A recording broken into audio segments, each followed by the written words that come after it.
మాజీ ముఖ్యమంత్రి వైఎస్ జగన్మోహన్ రెడ్డి తనకు జెడ్+ భద్రత కల్పించాలని హైకోర్టును ఆశ్రయించారు. సీఆర్పీఎఫ్ లేదా ఎన్ఎస్జీ భద్రత కల్పించాలని కోరారు. రాష్ట్ర ప్రభుత్వం భద్రత విషయంలో నిర్లక్ష్యం వహిస్తోందని ఆయన తరపు న్యాయవాది వాదించారు. కేంద్రం వివరణ కోరగా కౌంటర్ దాఖలు చేయాలని హైకోర్టు ఆదేశించింది. ఈ వ్యవహారం సమ్మర్ సెలవుల తర్వాత మళ్లీ విచారణకు రానుంది. ఇంతకీ హైకోర్టు ఏం తేల్చనుంది? మాజీ ముఖ్యమంత్రి వైఎస్ఆర్సీపీ అధినేత వైఎస్ జగన్మోహన్ రెడ్డికి జెడ్+ కేటగిరీ భద్రత కల్పించాలని కోరుతూ హైకోర్టులో పిటిషన్ దాఖలైంది. తనకు సీఆర్పీఎఫ్ లేదా ఎన్ఎస్జీతో భద్రత కల్పించాలని జగన్ పిటిషన్లో కోరారు. తనకు జెడ్+ భద్రత పునరుద్ధరించేలా ఎన్ఎస్జీ లేదా సీఆర్పీఎఫ్ సిబ్బందితో సెక్యూరిటీ కల్పించాలన్న వినతిని పరిగణలోనికి తీసుకునేలా కేంద్ర హోంశాఖను ఆదేశించాలని కోరారు. ఈ మేరకు హైకోర్టులో విచారణ జరగ్గా జగన్కు తగిన భద్రత కల్పించడంలో రాష్ట్ర ప్రభుత్వం నిర్లక్ష్యం వహిస్తోందని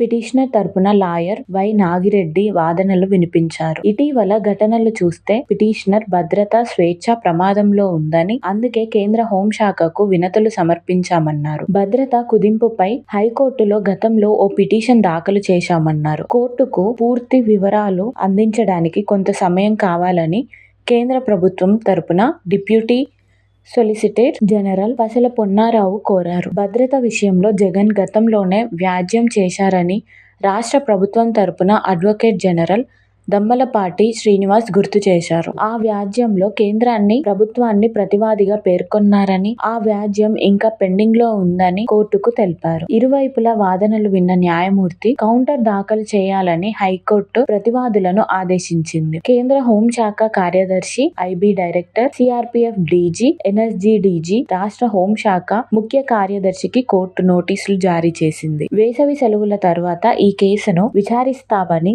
న్యాయమూర్తి జస్టిస్ ఎస్. సుబ్బారెడ్డి తెలిపారు. విచారణను వేసవి సెలవుల తర్వాతకు వాయిదా వేశారు. కూటమి ప్రభుత్వం అధికారంలోకి వచ్చిన తర్వాత వైఎస్ జగన్ భద్రత విషయంలో నిర్లక్ష్యం కనిపిస్తుందని వైఎస్ఆర్సీపీ ఆరోపిస్తుంది. గతంలో గవర్నర్ను కలిసి వినతి పత్రం అందించారు. అలాగే సెక్యూరిటీ విషయంలో లోపాలు ఉన్నాయంటూ హైకోర్టును ఆశ్రయించారు. అయితే ప్రభుత్వం మాత్రం జగన్కు చట్ట ప్రకారం కల్పించాల్సిన భద్రతను కొనసాగిస్తున్నట్లు చెబుతుంది. హైకోర్టు ఈ పిటిషన్పై ఎలా స్పందిస్తుందన్నది చూడాలి.